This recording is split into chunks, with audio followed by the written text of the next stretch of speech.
So the developers of SmartPLS have released a new version of the software, SmartPLS 4. It's not yet open for full purchase right now. It will be officially released in August, so it's only available for trial. So it has some very interesting features that aren't contained in any of the previous versions, SmartPLS. So let's take a look at some of those new features in the newest version of the software. So this is where I create new project. So I'll click there, create new project, and I'll give a name to my project. So I'll name it up. And then I'll import the data file for the project, and then create the model after I import the data file. So if I just click there, select the data that I want, and the software. So here I can choose which of the variables in the data I want to import. So I don't want this, I don't want this, I don't want this, neither do I want these differences. I just want the mean scores and the items data. And then I'll import that. So it brings me this screen here. So it shows the mean, the median, and so on. And then you have the correlations in the data.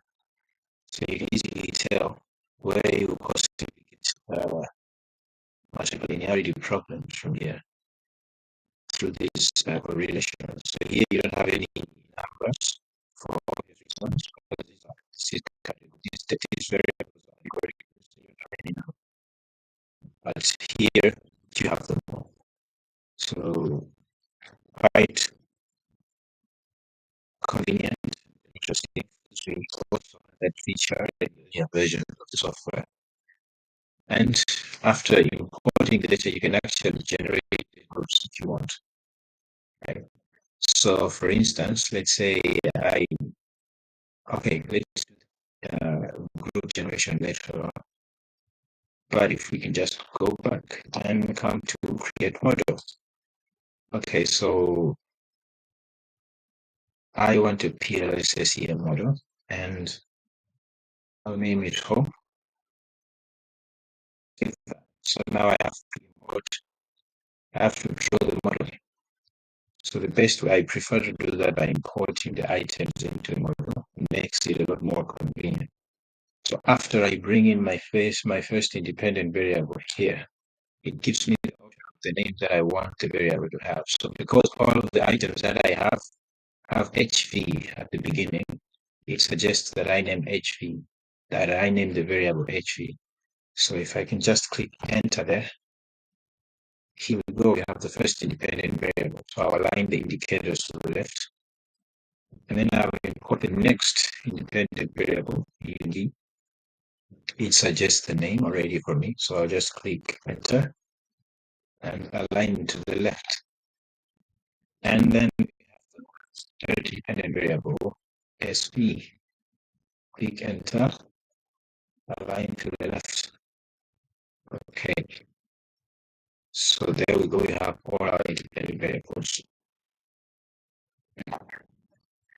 So it also shows those lines, the green line, show you how perfectly aligned your variables are. So if I move it outside the proper alignment, it doesn't show anything, but it's properly aligned, it shows that line. So that helps you to draw a better looking model. Then I have my first outcome, which is also the mediator in my model. That's BA. So if I can just click enter, here we have it, BA. Let me align the indicators to the left. Let's see how it works. Yeah. And then my outcome variable is BAD. The dependent variable, there we go, BAD. Just click enter. Automatically aligns the items to the right. So here's my structure. Now I can connect these variables by just following the hypothesized relationships I have. So one of the new features in the model is that even though you have these other variables which are not connected to these two, ones that are connected will come up with blue, as you can see, so there's nothing wrong with them. But for those that are connected, they're still in these, I don't know what that is. Well, let's just call it, uh, I don't know, brown maybe. I'm colorblind. Okay, so for those that are not yet connected, they will appear in this color is different to that of the variables that are connected. So now if I connect UV to BI, UV to blue as well. And if I do the same SP and for BA to BA, all of them turn blue. Here's the basic structure for my framework.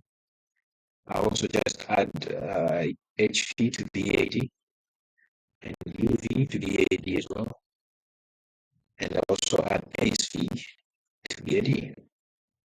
Okay, so let me just move this down so that we can see the BAD path much more clearly. Okay,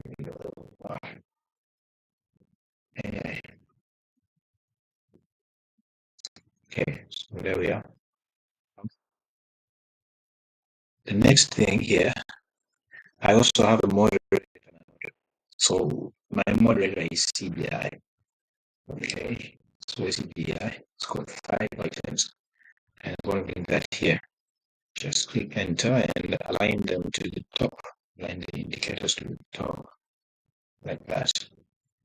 And then I am going to, in the previous versions of SmartPLS, for you to include a moderator in the model, you had first to connect it to the outcome variable and then manually, manually create the moderating effect by right clicking on the outcome variable and then selecting the independent variable in the moderator. But it's not the same with the newest version because you only just have to draw a line and connect it to the path that it is moderating.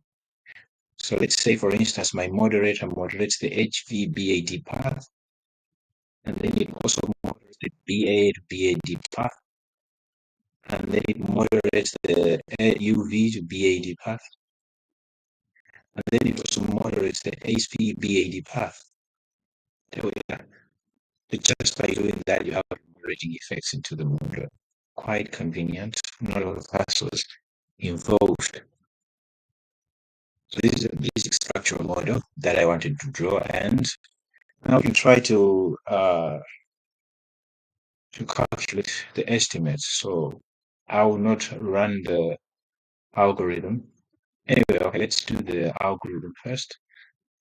So if I can just come there, I'll choose factor, and I want standardized results, and you don't need to choose anything. And start calculation, let's see. There we go. So it's all the links here, as you can see, it always has been. Yeah, the R squared values and for the outcome variables. Now, just by moving the indicator to the variable, it shows you some of the most important statistical indicators about that variable. So for instance, if I move my cursor to HV, it shows me the average variance extracted, the alpha, and the composite reliability. If I move it to UV, same thing. If I move it to SV, same thing. If I move it to BA, same thing. So because BA is an outcome variable, it also shows me the R squared adjusted, apart from the 4 usual indicators that it shows. And then if I move to BAD, same thing. Okay. And if I move to CBI, same thing. So there we have it. And if you want to have a much clearer view of the output that we have, we can click here on report. So we can see all the loadings here. So most of them are red because they're less than 0.7, but none of them is less than 0.5, so they are acceptable. But Possibly the reason why the average variance extracted for BA is too low is because the mean score of all of these is less than 0.7. So that's why the average variance extracted is less than 0.5. Okay, so for the rest, everything is just fine. And here for the moderating effect, it's just 1, 1, 1, 1, 1. Really don't care about that, so just let it be. Okay, so, and then here you have the simple slope analysis for your moderating effects. So after you test the hypothesis, possibly through bootstrapping, you can then come back here to see if you have a visual idea about how the moderator moderates the relationships between the predictors and the outcome and the outcome variable. Okay, so here we have the R squared values as well. So here they are, all of them quite good, higher than the threshold of 0.1. And then we also have here the F squared. Okay, so for SV, it shows us that the F squared, the predictive relevance is, the effect size rather, is quite small at 0.007. And the same applies for UV on the PAT. The effect size is quite small. But that's how you get to see the effect sizes. And here you can see the reliability and validity statistics. Okay. And then here you can see the discriminant validity. So here what we have are the HTMT ratios. So this one is highlighted in red because it's higher than 0.9, I guess. It's 0.9 actually. So it's supposed to be less than that. So because my data is not cleaned, possibly after cleaning it will turn out better than it is currently.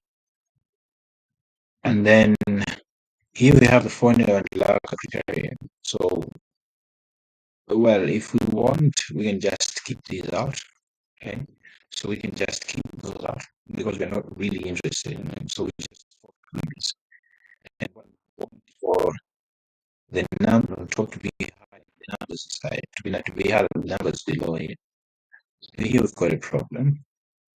And yeah, so this is the only problem. I guess because earlier on I said that the loadings for BA, the mean for the loadings is less than 0.7. If we could delete some of the items that have very low loading, we would get this to be higher than this. So I guess that's fine. But for HV here, this correlation coefficient is quite high, and that might be a sign of multicollinearity issue in the data. But obviously, that's maybe because the data is not yet clean, so we need not worry much about that. And then if you're interested in the cross loadings, which I personally hate, you can check them here and see on which item, on which variant all the items for all the items that we have in the model at the highest. So for instance, for the items, pretty much all of them load the highest on BA. So we do the same for all of them. That's another way to confirm the discriminant validity in your uh, framework. And then here we have the VIF values. So this time around, you don't have the option for inner VIF values, you only have the outer model. So all of them are less than 3.3. So very good. Oh, here we have the inner model. We can check here. So for me, I did not introduce a random variable here to test for the collinearity. So if I did want to test for multicollinearity by checking the VIF values after introducing the random variable here, I would have checked the inner model. Okay, so I could have checked the inner model, and that is what could have shown me all of the VIF values. So, for instance, let's try it. Let's just try and see how we could come up. Okay. I'm going to delete CBI, and let's say I bring this here. No, in this one, yeah, because it's related to CPI, that's why I was mistake. And I'm going to delete all of this. Okay, so I'll delete that, delete this, delete this, delete this, and delete this. Uh, and then I'm going to connect these to the random variable that I introduced in the model. So there we go, just to check for the magical linearity, and then calculate PLS SEM algorithm start and go to report, and then check collinearity statistics and check the p-normal. So we have HV and I think have 3.3. This is not cause for concern really. And if we have to be more liberal, we would argue that we don't really have a big magical linearity problem here because all of it is 5.5. So yeah, with that. Okay. So that's for the if you want to check the linearity for the Regina model, which a good number of researchers more interested in state, but want to check the automotive, then here we are, everything is just okay. So no cause for concern there. So I can now take out the variable that we had introduced into the model to test for the matrix collinearity. Okay, let's just bring that quickly and go back to our output. Okay, and then model fit. So we have the SRMR, the chi-square, and the FI as usual. So for the model fit, it's not really a major concern for PLS SEM because, as we all know, it is not covariance based. So that's probably what distinguishes it the most from Amos, because Amos is covariance based and it really has a very, very huge concern for the model fit. But in this case, we are not really very much concerned about the model fit. But just for the sake of the explanation, so for the SRMR, the stricter criterion is that it should not be higher than 0.05. But here we've got, so for the estimated model, now for the saturated model, we've got an SRMR of higher than 0.05. But if we are being a little more liberal, the SRMR is less than 0.08. So we would say that's okay. And for the NMR, it's supposed to be 0.9, but 0.821 is not that bad. So it's okay. So, well, generally, not bad. If the data was clear, I guess the model fit could have been even better than it is actually. Okay, so that's the most important output from the algorithm. And then now, if we can just run the bootstrap, so we come here and choose the number of samples that we want. So I'll just choose 2000. I prefer 5000, but I'll choose 2000 because I want it to run faster. And then here I'll choose path and I want standardized results. And yeah, so we start calculation.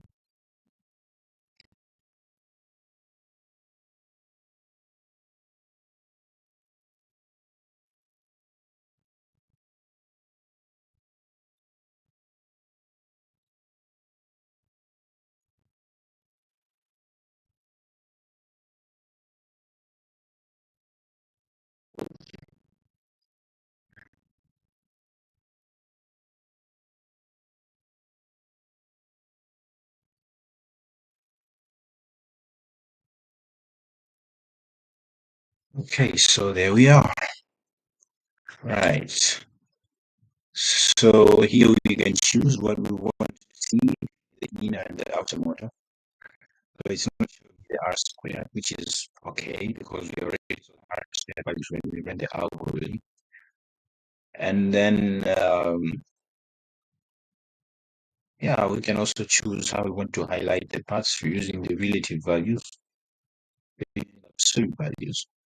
Okay, so we can tell the effect sizes, the relative size of the coefficients by choosing that option.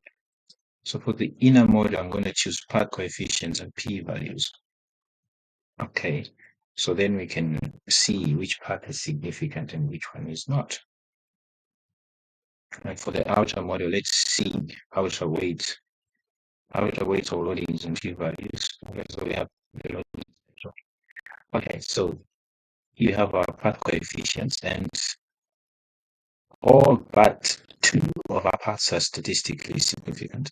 So the path from UV to BAD here, this is not significant. And the path from SV to BA is not significant either.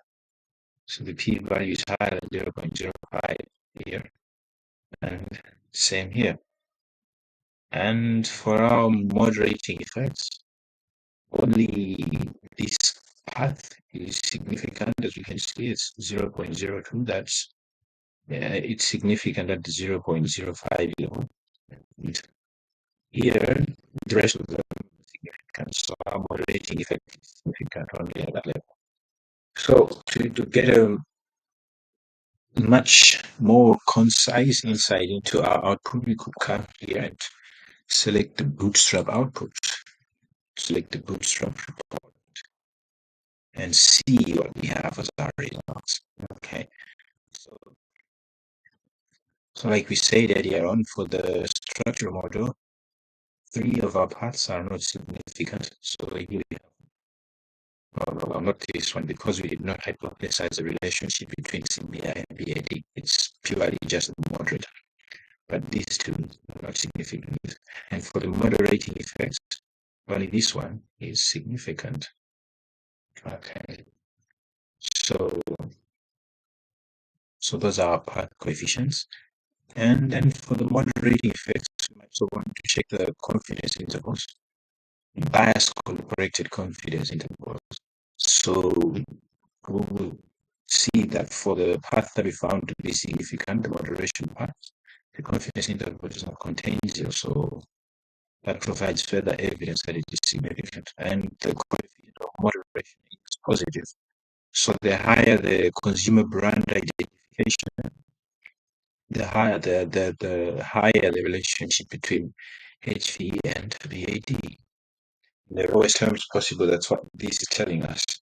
And if we want to have a much deeper insight into this result that we have here, we could just come to select report and choose this algorithm report that we have and come to the simple slope analysis. Okay, so this is just the path CBI to BA, not statistically significant. Let me go back and check. So CBI by HV. So the path from HV to BAD is the one that is moderated by CBI. HV to BAD. So I go back to my algorithm output. And CBI by HV. So here, okay. So we have the line which is CBI at low level, okay, and then we have the line which is CBI at moderate level, and then we have CBI at a high level, at +1 standard deviation. Okay, so this graph gives us a visual representation of how CBI moderates the relationship between HV and BAD. So the more the hedonic value that a consumer derives from a smartphone brand, the greater will be the brand advocacy behavior. So we can see here that the high CPI initially is at a low level, right? Yeah. that is for the green line for the high level of consumer brand identification. So, but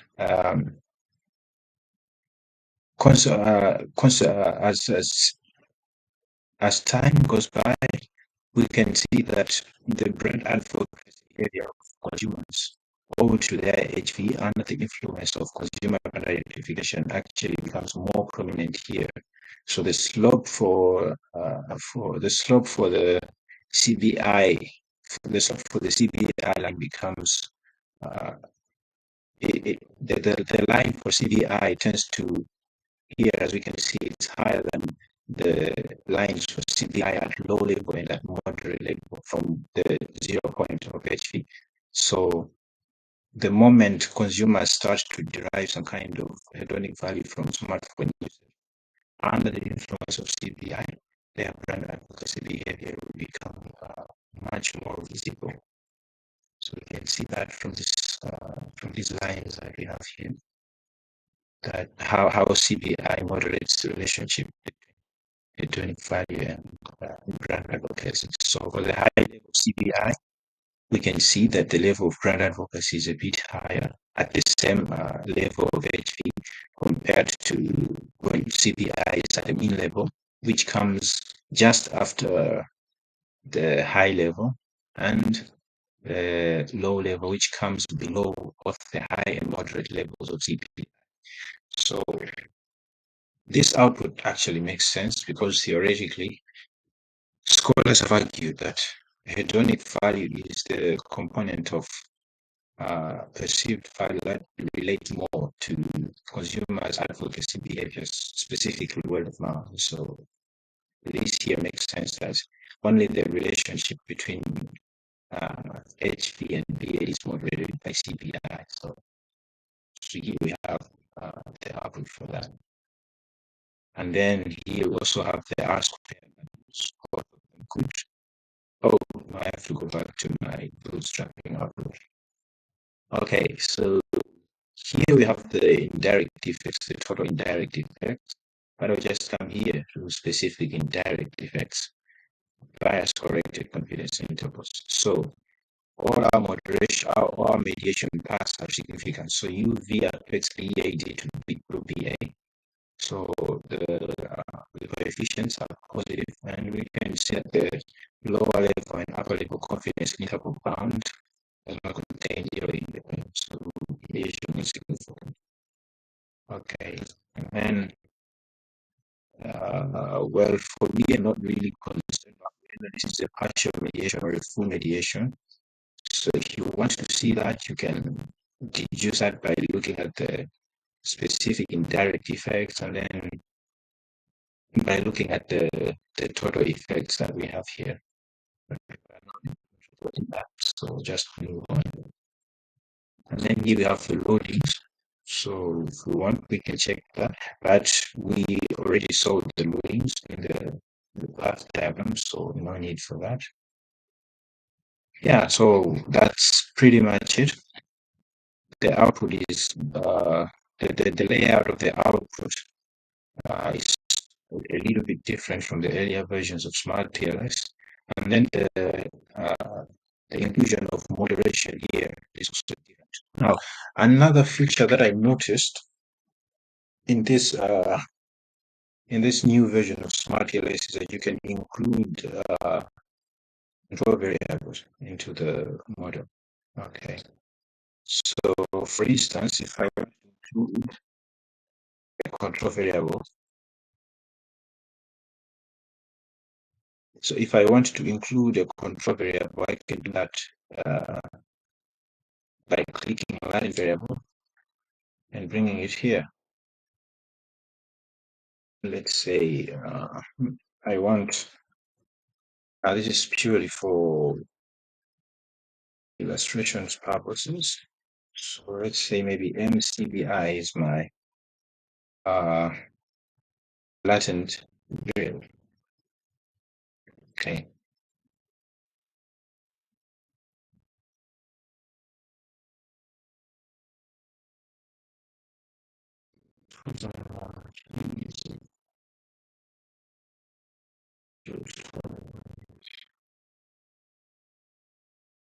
So, okay. So let's say this here. This, okay. Oh no, it shows also very good.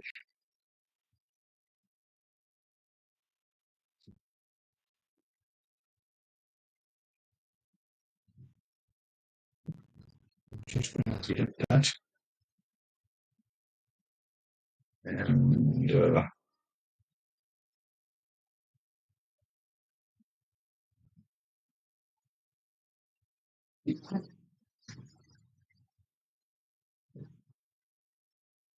okay.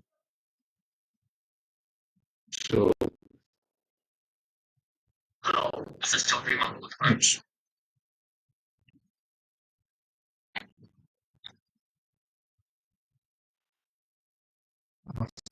understand if I come here.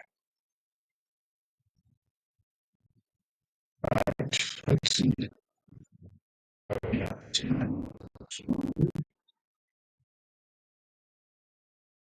It should controls this.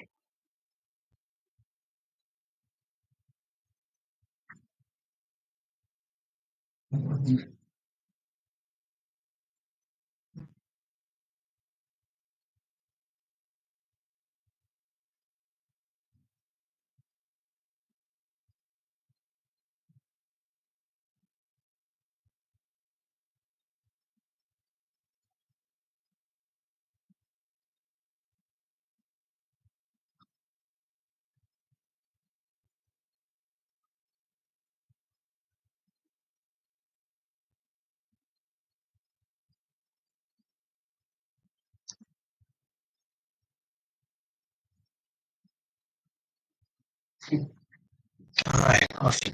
So if I just click here and say CPI is my water variable, okay, and I'm going to connect this to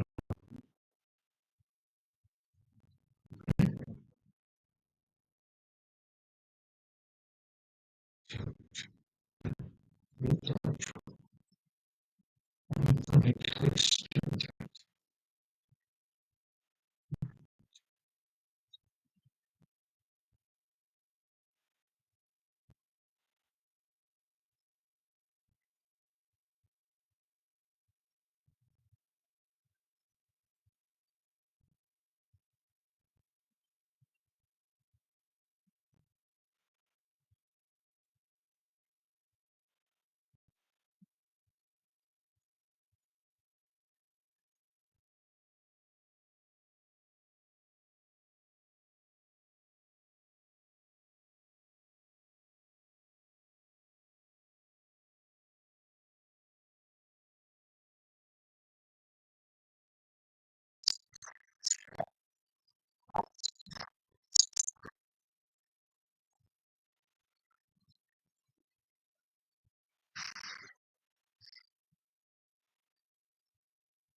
okay.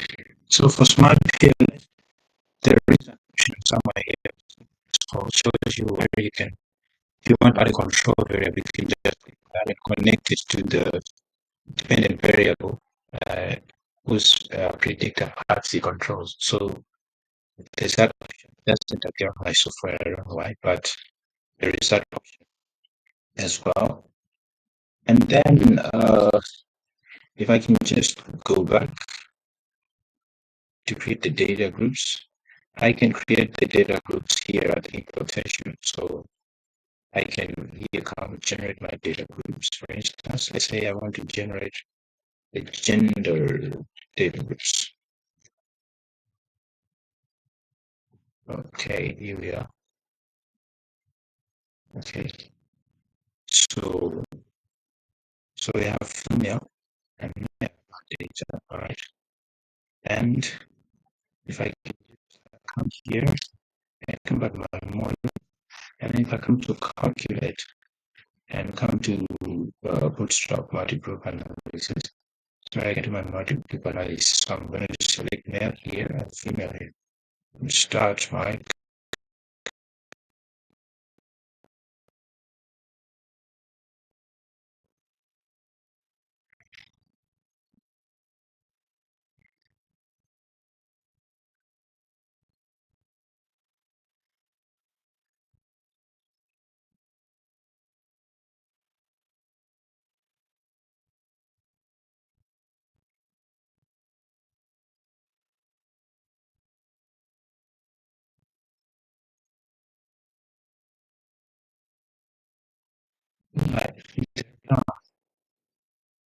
so we go to record, and here we are.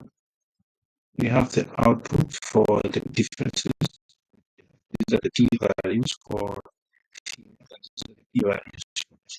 And this is where we see whether there are any significant differences between the paths for these two. There are no differences in the direct paths and in the paths, the moderation paths, the moderation effect. There are statistically significant differences in the direct paths. So if we can go to the indirect effects to see if we have any differences as well, there are none. So there are no differences in our output for male. So that's how you do the MTA in the latest version of SmartPLS. So I think this is quite an interesting software. Pretty much the next gen statistics that its developers claim it is next gen statistical software. So it really is an amazing tool for analyzing data with structural equilibrium modeling, right? I personally prefer to use Amos, but I think this latest version of SmartPLS is right on point. Thank you.